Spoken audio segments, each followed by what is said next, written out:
Hello and welcome to Climbing Daily and welcome to Saas Fee. Well, we are here for the UIAA World Cup. Now, there's a man on my right who is a competitor, an athlete, a mountain guide, and someone who I've got a bit of a crush on, to be honest, a bit of a man crush on, is Yannick Glatthard. Yannick, lovely to see you again. Hey, Matt, how are you? Good? Really good, man, really good. Loving watching you climb today. Now, we've just finished the semi-finals, and what we're going to do is get an athlete's perspective on your semi-final run, because it went pretty good, and obviously you're someone right at the top of your game.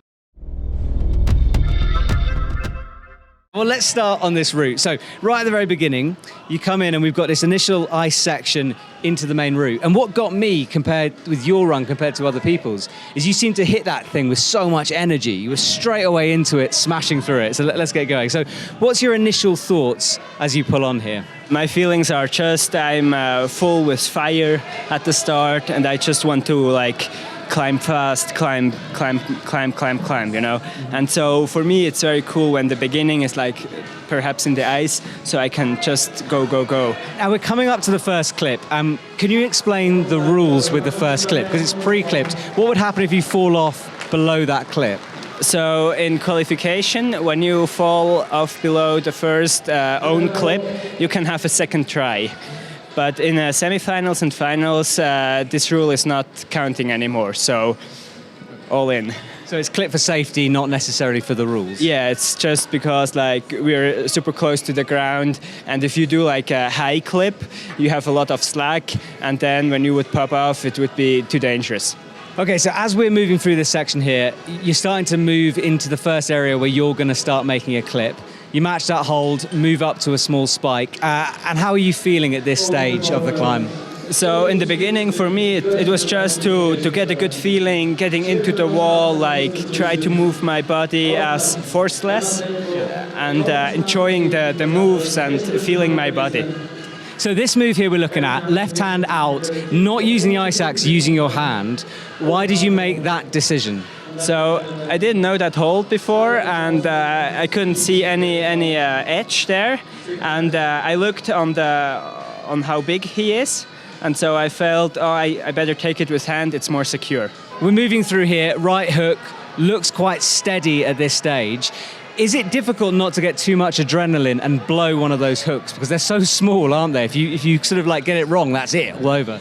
Yeah, I mean, in ice climbing everywhere, it's all about keeping your mind together and don't throw around with adrenaline.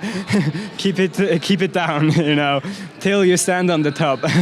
That's good advice, that. Right, so coming into this section here, it's a traverse. So we go from the main wall out left, gets you very close to the audience. Very close together clips here. Is that tricky? Yeah, you have to make sure that you don't do a C-clip. But actually, I like these close clips, so you can put 3 together or something like that. That is a good way to kill some time down, you know. Now, we've watched a lot of athletes on this section. They were struggling. You seem to breeze through it. Is this just something you're a bit more used to or within your style? I just like it here, and I had a good feeling. I also trained a lot this year, and I'm super comfy on my tools today. And yeah, it's just super nice to enjoy the climb. Okay, now we're in the wood section. Some athletes were hitting, some were hooking. You decided to hit or to pick in. Why was that? By hooking, I'm just too afraid of breaking the wood out. And I'm actually an ice climber, alpinist, so I'm used to hit. So that's what I do, and I show this. Do you ever have an issue with removing the pick from the wood if you hit in with that kind of power? Yeah, sometimes that happens, but then it's also a good feeling because then you know that your tool was good inside. Okay, so this is, I'd call it a rest section perhaps. You can branch out between the two wood structures. Now this next section you actually did almost completely differently from anyone else. You took a while to work it. A lot of people went straight for the left hand, then stood up. As we're about to see, you tried a few little things here. So what were you thinking about when you were doing that? So I climbed the first section and I had a pretty good feeling, and for me this here is the second part. So I was having a little bit a rest to check out also the further moves. getting a bit into it, and I don't want to fall off there. So I was saying to me, take some time there, make these moves pretty secure, and when you're above that, you can go like more speedy. Okay, so here we can see you're doing this left-hand move, feet low on the wall, and then you bring the right axe up into a fairly good, what looks like a fairly good pocket. At this stage, you're doing well for time, but are you aware that that clock is ticking down? Yeah, I know that the time is running away actually, but I also think like 7 minutes is enough to top the route. It has to be really hard that I can't top it, and so I was thinking just take the time in the ice. When you're in the ice, it's all good. Okay, so this section here, you made a kind of half move, and then straight away into a fig four, something that we didn't see anyone else do so far on this bit. Did it just feel more comfortable to you to get into that ice hook? So I can reach pretty far with the figure four, and this hold is actually pretty bad. It's a super small pocket, and I was just afraid of like pulling it out, so I thought figure four is way more secure. Why is that? Just because your weight is lower on the hold? Yeah, or? So with my leg, I press on my arm, and the arm is in the direction of like I want to put the weight on the hook, so that's why you have the more security. The ice axe is always in the right direction. Okay, so now this section really gets very steep. We have this arch coming in high above the floor at this point. The pump has got to be kicking in here. Actually, yes, yeah, but I felt pretty secure at this position and was not super pumped yet, but that can happen pretty fast. I bet. Now this move, watched a lot of people go up. No one seemed to get it first time. It's a long way because you get this left, you're about to stick in a fig four, and then the right move is a big bump up. How close were you this first time, and did you know it was within range? Yeah, I looked over it and then I thought like, okay, that's a range I can reach totally.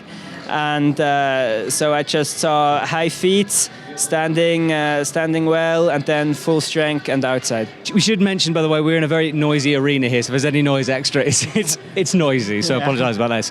So you made that look a lot more simple than a lot of the athletes. Match here, and then you're into the final section of the route. Massively overhanging, and again, these ice structures are coming in. What's going through your head right now?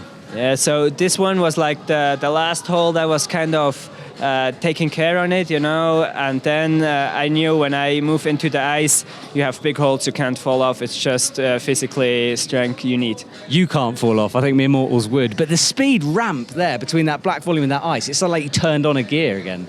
Yeah, that's like second, third gear, I don't know. It's just like when you're up there and then you get like the power of the adrenaline that you were taking care on it in the beginning, and so up there just full in. Okay, now this move, it's almost like an iron cross. I can't even imagine doing that after everything you've done. How do you keep that together? Look, legs above your head, holding on, that's crazy. Yeah, like this move was pretty tricky because like the green hold is only 2 millimeters or something like that, maybe 5, and you have to be really precise. So I just first tried to do it without the figure four, but then I was like actually too tired, a little bit shaky, so I did the figure four that I can be like more stable. It's amazing. I've never seen any kind of World Cup route where the athlete finishes with their feet above their head, hanging above the ground. I mean, what an outrageous position to be in. It's just crazy. It's like completely different than the start. And that's also the cool point, you know, like when it's everything like normal, you kind of get tired in your mind. But when it's like always different moves, feet above my head, and so it keeps interesting, you know. So that's also why the motivation is also pretty high up there, and you don't want to fall off.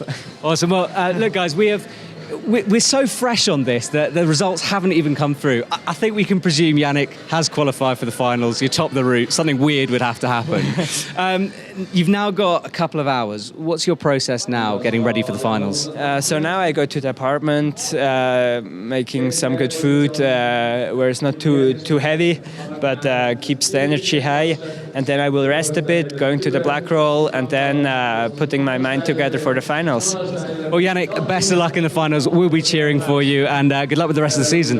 Yeah, I hope so. It's the end of the season. Yeah, but the Alpine season starts now. That's pretty cool. Awesome. Well, I look forward to seeing you on a mountain then. See you soon, guys.